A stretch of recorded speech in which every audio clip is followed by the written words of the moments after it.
Hola! I'm Mel Moss and welcome to the We Dreamed of Spain YouTube channel.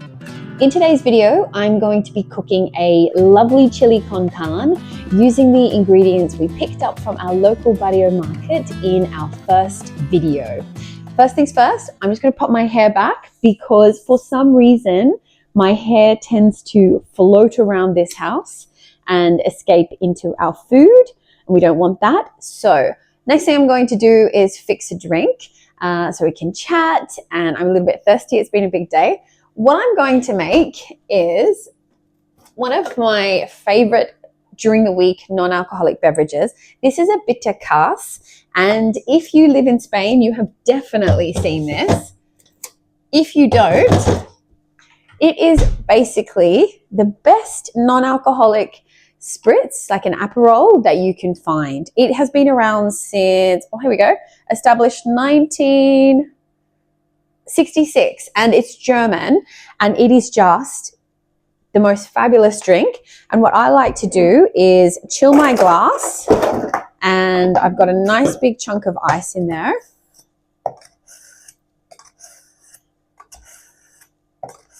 And pop a couple of pieces of lime or lemon, grapefruit, anything like that, just to give it a little bit of freshness and to make you feel like you're having a real cocktail.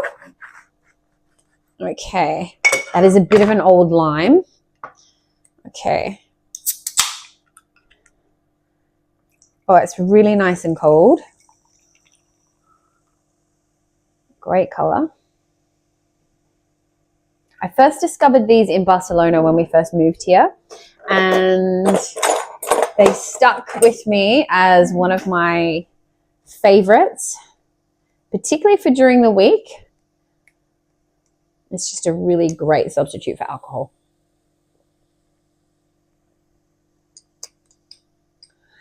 I tell you what, there are so many Aperol drinks out there in the non-alcoholic space, and this is the absolute best. It is really, really good. So if you can pick it up, it's everywhere in all of our supermarkets, and you can either get it in the 6-pack or pull it out into a single one. Okay, that's enough of that. Let's get cooking, shall we? I've got some stock heating up in my microwave that I made last week when I was doing some chicken. I was cooking up some chicken and doing a chicken soup, and I just quickly made a stock on the side with some offcut. Oh, after a big day filming, that just absolutely hits the spot, I tell you. If you can find it where you are, I highly recommend it. Okay, so as I said, we're cooking a chili con carne with some ingredients that I picked up this morning in our local barrio market.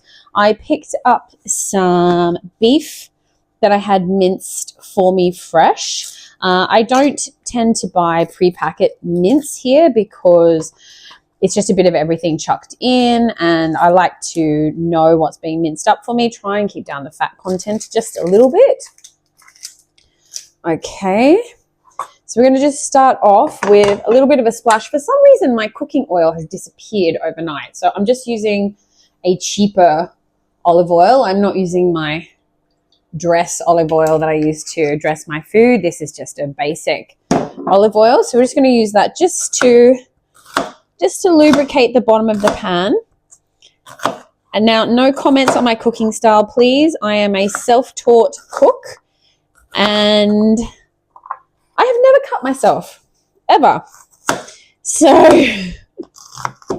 this is what we're doing. And actually, it needs another little sharpen. I mustn't have sharpened it for long enough. This knife, funnily enough, came over with me from Australia in my suitcase. Everybody thought that I was insane, but it is my favorite knife. It's just a Chinese chopping knife just from Chinatown. But we have been together through so many dishes. However, the handle, you can see the handle's just coming apart now, and I am going to have to replace it.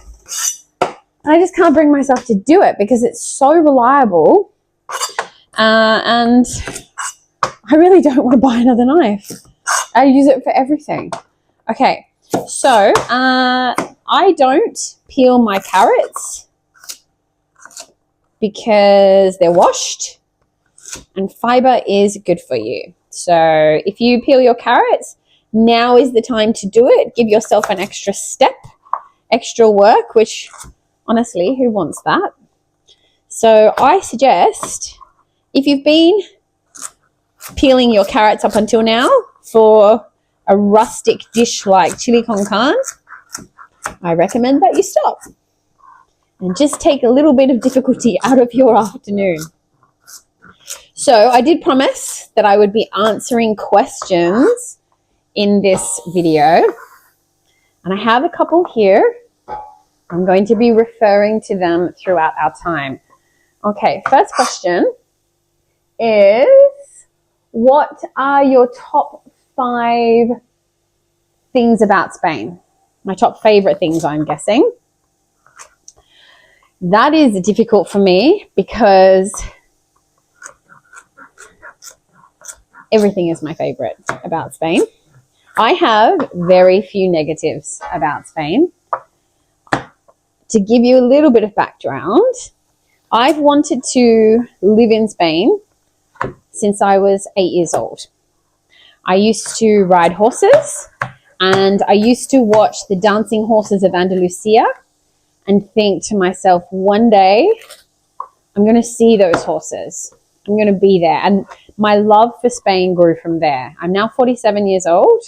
We've been here for 2 years. So you can do the math on that for what a lifelong dream it's been for me. And the first time I saw the dancing horses, I wept. I'm not ashamed to admit. So that's where my love of Spain came from. And for me, it is a deep, deep love. It is not a love of, this new life. We didn't move here for any financial means or anything like that. We moved to challenge ourselves for a new life. We moved to show our children a little bit more of this side of the world. We're from Australia, and it takes such a long time to get here. And it's not the way that we travel. We've done a lot of Asian travel, and we like to really take our time and discover a place when we travel. And, 5 weeks at a time, once a year, if you're lucky, is just not long enough for me to explore this continent. And I knew that if I came here with my family on holidays, I was never going to leave. I wasn't going to come home. I've wanted this my whole life. And so we decided, we were lucky enough, we were able to take the time to come here, experience life here for however long that may be, for how long that can be. And here we are. So when I talk about things that I love about Spain, I love it all. I love the things that make it frustrating. I love the bureaucracy. I'm probably the only person in the whole world that will say that, and I'm going to tell you why. For me, the way that Spain does things is such a it's like a slow moving giant. It's so thorough. It's so concise. And when a job is done here in Spain, it's done well. Nothing is done half-baked. And so when you're in the system here, when your work is completed, it's right. It's correct. And so when you do something, when you file paperwork, it has to be absolutely perfect so that it makes sense in the Spanish system. And I can 100%, as a Capricorn firstborn generation X female, I can appreciate that. I think it's marvelous. So let's check on our stock. Oh my goodness, that is perfect. In fact, it's boiling. Whoops, didn't need to do that. Oh my goodness. If that isn't an Aperol Spritz, it is just, it's even perfect down to the you know, almost a little bit of Prosecco, the little bit of wateriness. Like, it's just so good. If you can try these, you should. Back to our story. Yes, so even when it comes to bureaucracy and things like that, I see myself as a Spaniard. I can really appreciate it. It's the way things should be done. If you're going to do something, do it well. So when I'm asked my top 5 things, that's a hard one for me to answer. So let's try, shall we? Let's talk about some of my favorite things about Spain, and we'll try and keep it to 5. Okay, number 1 is the people. Above all of the things I love about Spain, and Spain is the most magnificent, cultural, historical, breathtakingly beautiful, loud, joyous, happy, amazing country. It is so wonderful, and its people are definitely top of my list. They make this country what it is. They are the kindest. We're cooking these vegetables on a low to medium heat because I'm talking to you. I have all the time in the world. But primarily because we don't want any color on our vegetables. Okay. So the people. Definitely the people. They, as I was saying, they're the kindest. They are so gentle. They're so happy. And they really try to live their life well. It seems to me that they're very aware that they're only here on this earth once. And so they value the important things, the things that I've always valued. So family, nature, music, food, good company, being outside, fresh air, all of those wonderful things. And so when I'm here in Spain, amongst Spanish people, they're what makes me happy. Every interaction I've had with a Spaniard has been kind, helpful. I did have one man tell me, tourist, go home once, but understandably.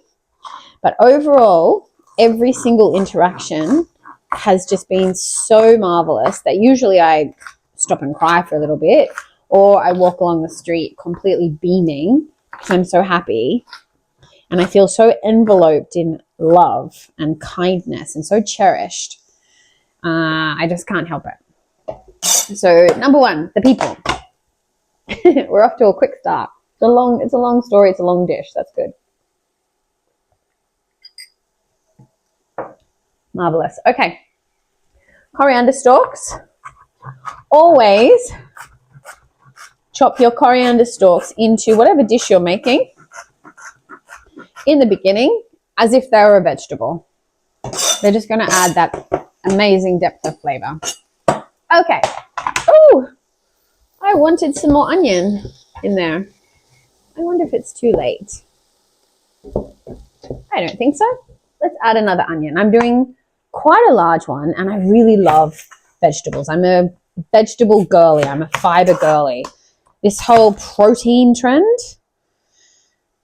to me, give me vegetables. Okay, so my top 5. So far, we've gotten to number 1.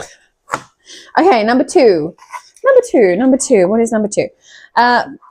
For me, number 2, my second favorite thing would be the history, because I am a lover of beautiful old things. So as you get to know me, you'll see that I very rarely, if ever, buy anything brand new. And when I do, it has to have some essence of the past about it. It has to be beautiful. It has to be made from beautiful fibers and that it will last a really long time. However, I truly believe that anything and everything that we could possibly want is already created. We just have to find it.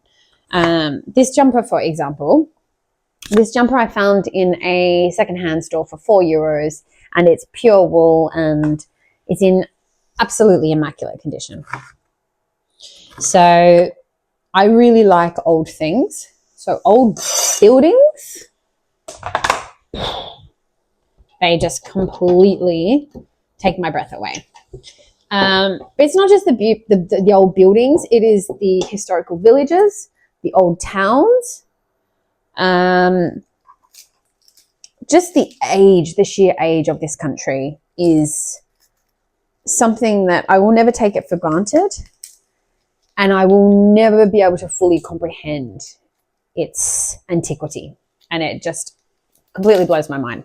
So number 2, my favorite thing would be the historical significance. Number three, I love the bar culture here. So I'm going to try and lump a few things into the one category here. I'll be a little bit cheeky. So bars here, keeping in mind, whenever we say bar here, we mean cafe. It's the same thing. So you can go to a bar at 10 o'clock in the morning and say, I'm going to the bar. But it basically comes from the word, or I believe it comes from the word barrio. The bar, barrio. It's the center of the barrio. And barrio is a small neighborhood or suburb. And I live in the Bahia Miraflores barrio. I border the La Trinidad barrio, one of the oldest neighborhoods in Malaga. And it's very culturally significant. You know, when you introduce yourself to someone, you'll say your name and you'll generally say what barrio you come from. So your barrio is very important. And the local bar is the center of it. And, you know, we've been in this barrio for a year and a half now. And I know all of the bar owners. I know the people that hang out at their favorite bar. Like, they're definitely the center of the barrio. And at any time of the day, you can get coffee, you can get, you know, soft drinks, beer, cerveza, vino, everything. Some do food, some don't do food. They're all different. What I really love is that they are the center. And here in Spain, prices are still really low. You have the massive tourist centers. Even there, you can still find a few old style bars. And what you'll find is maybe prices have gone up. Maybe the tapas has got a little bit fancy. But you'll still be able to get vino de la casa or a cerveza or a café for really low money. You would hope to spend around €1.50. We can actually put our garlic in because there's so much veg in here. It's not going to make it better. It's working its way through a lot right now. So, and I love that. I love that, you know, pensioners, everybody can gather at the bar and talk about their day. And it keeps this culture alive. It keeps everybody connected, and people watch families grow up, and it's the center of life here. Quite often there's a playground right next to the bar. And so we can see this culture of being with our children, being with families.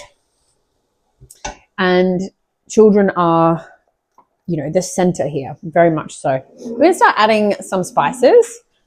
Actually, no, we need to add meat first. Oh my goodness. I'm going to crank this heat up just a little bit on this veg. And then we'll start adding in some meat. Okay. Right. I've got some gorgeous beef that I had ground fresh today from my local carniceria, local butcher.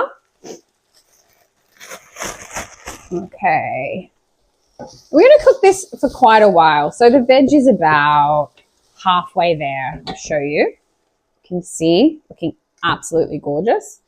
And we're going to throw in a kilo of picada de res. So 1 kilo of beef, minced.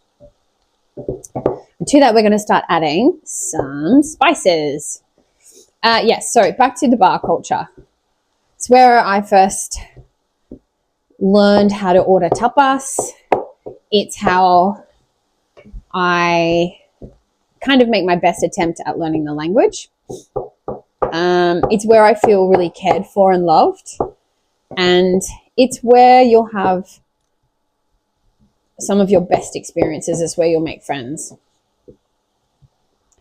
So definitely number 3 on our list of top 5 favorites is the bar culture. How are we doing? Okay, let's add some spices. First of all, salt. Oh, this is usually my pink salt, but that is a little bit low. So we're going to use, this is my favorite salt. This is a beautiful flaky white salt that you get from the Mercadona. And I call it my fancy salt, but actually it's pretty much the same price as the pink salt, but it's just my fancy salt. I like to have fancy salt and cooking salt. And they're both not expensive from the Mercadona. I think they're about €1.99 or €1.50 for an entire tub. So very reasonably priced. Salt is. Okay, pimentón or paprika, pimentón picante. And this one is slightly sweeter than the Hungarian version. We bought some back. We went to Budapest for Christmas last year. Cilantro, coriander, good bit of that. Measure with your heart.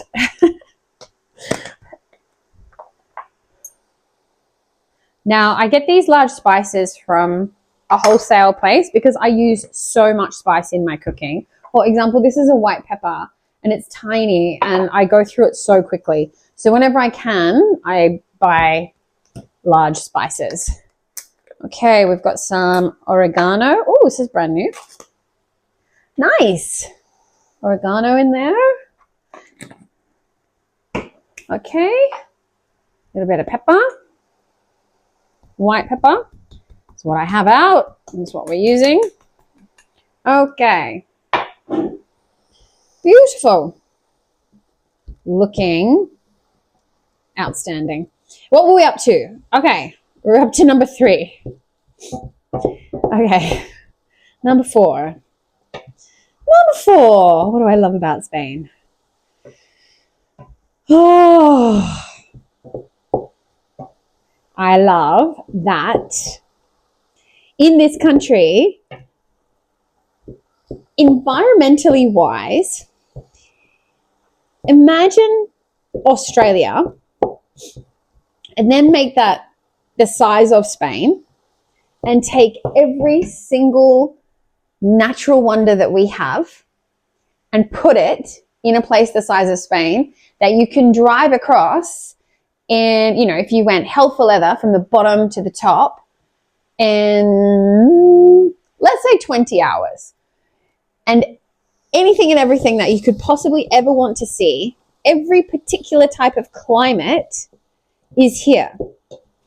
So in Australia, it takes months to drive across Australia.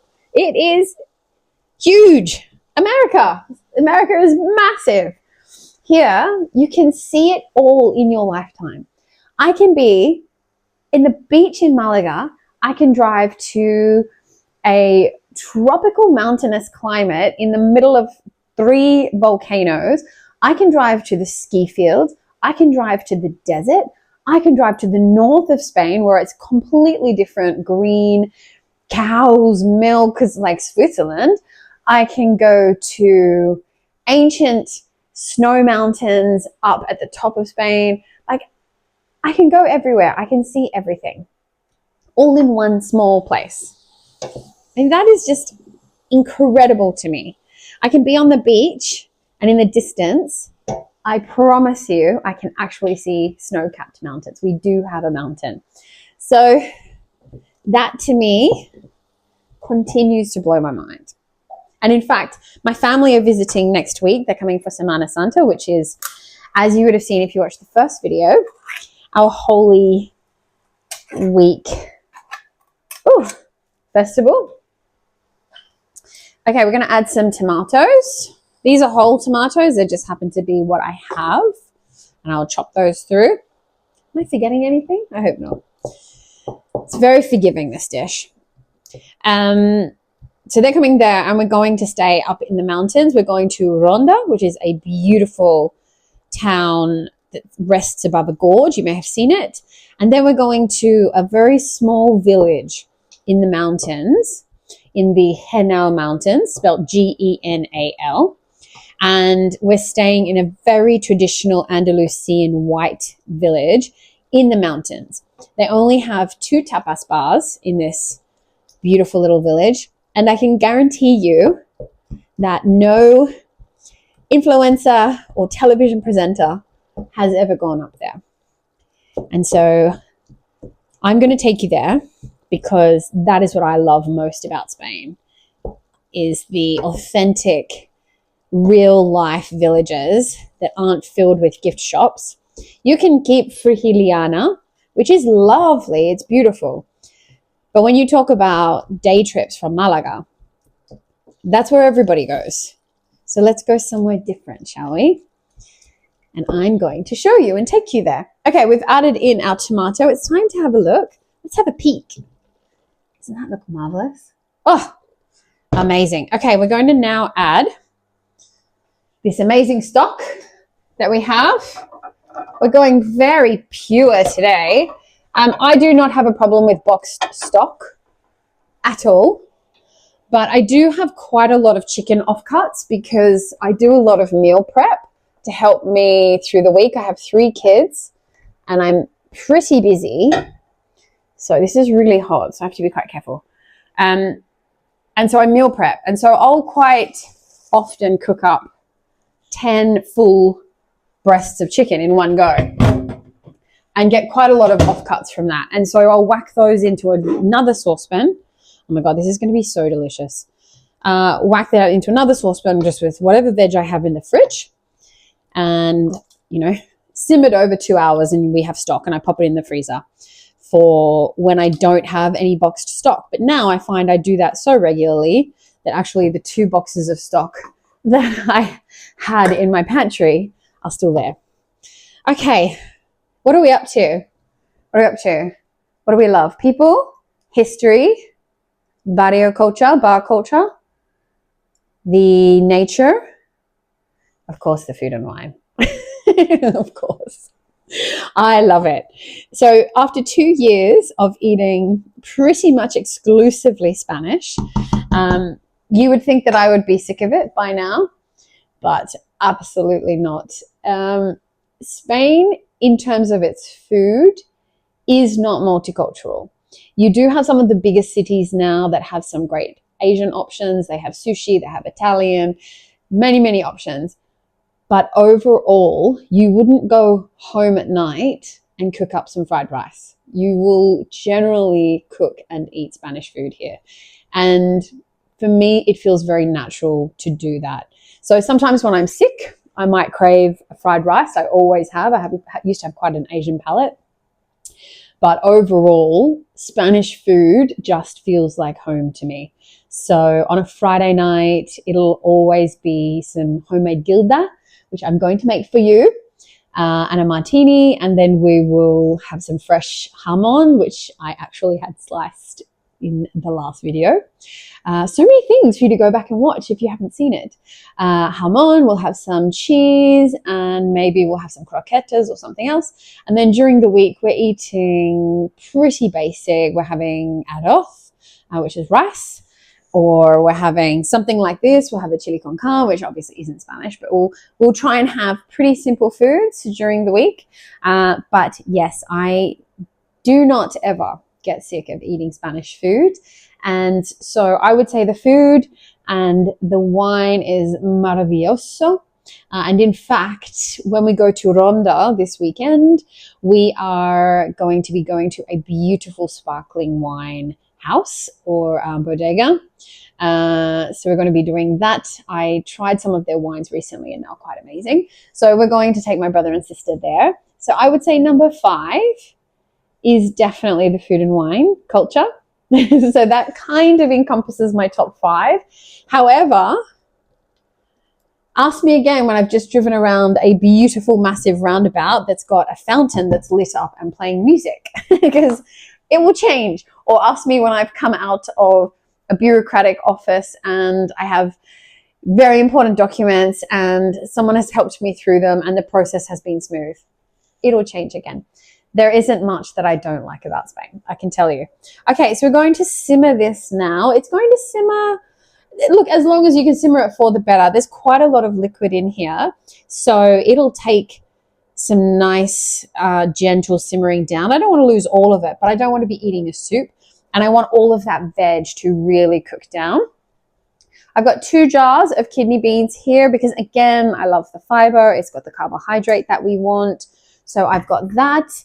I have some pre-made guacamole in the fridge that I picked up from Mercadona.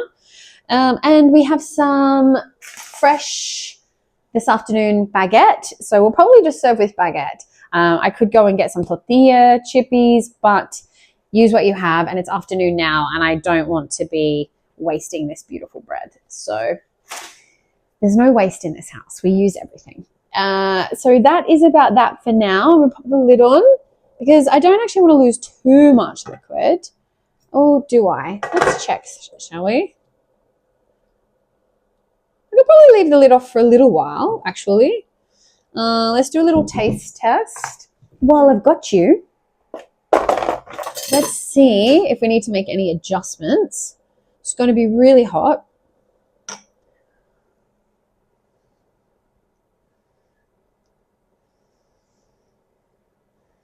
I want it really cool so I can taste those flavors.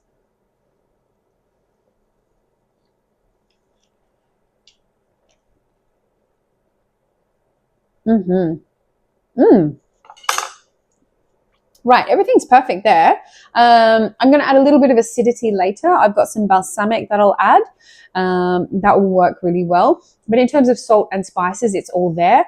I do want it to cook down more, and some of that veg is still a little bit of a crunch on there, which we do not want. I want everything soft and gorgeous. So I'm going to cook this down, and then I'll come back and check it and show you the finished results, and we can perhaps answer another question.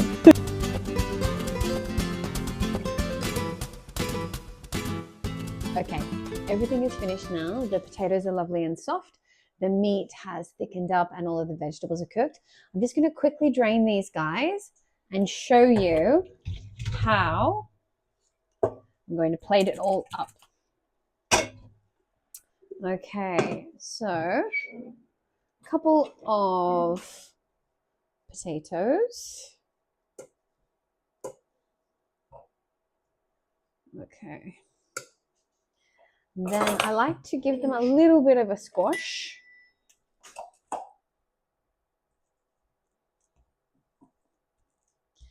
Right, and then I'm going to add some cottage cheese on top. Now, I don't have any shredded cheese at the moment, but I do have some cottage cheese, and actually it'll make it really nice and creamy. So I'm not unhappy about that. A little bit more. Okay. Then a big spoon.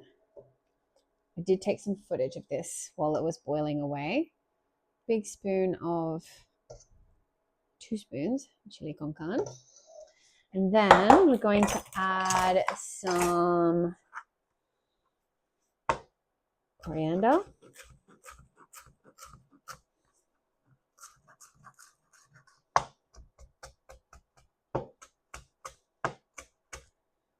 Okay. Coriander. Lime wedge. Okay, a good dollop of, this is pre-made guacamole for an easy life, and it's fresh and delicious. It's something you can be quite assured of here in Spain. Now, I have my choice of 4 chili sauces. I am a chili fiend, so I'm going to go with the Carolina Reaper. These were brought back to Spain by Dave, my husband, because chili, hot chili, is just not a thing here in Spain. You cannot get decent chili sauce, or I haven't been able to find it yet. You probably can, but oh look, My hair's on the bottle. Oh my God, that's how much I eat this chili sauce. This is a sweet Italian version, not as hot, but it's kind of a little bit sweet. So together they work really, really well. This one's slightly less hot. You can get this one in Spain, but these came from Australia. I've got chili flakes as well. And then I've got the Spanish favorite. This is what everyone gives me in a restaurant and they tell me that it's hot. It's not. And that is the finished dish. Great. Let me know in the comments if you make it, what you would like to see me cook, what Spanish dishes you would like to see me cook. I would love to do those. And I hope you enjoyed the video, and I hope that you subscribe and stick around and learn more about our story. See you soon. Bye.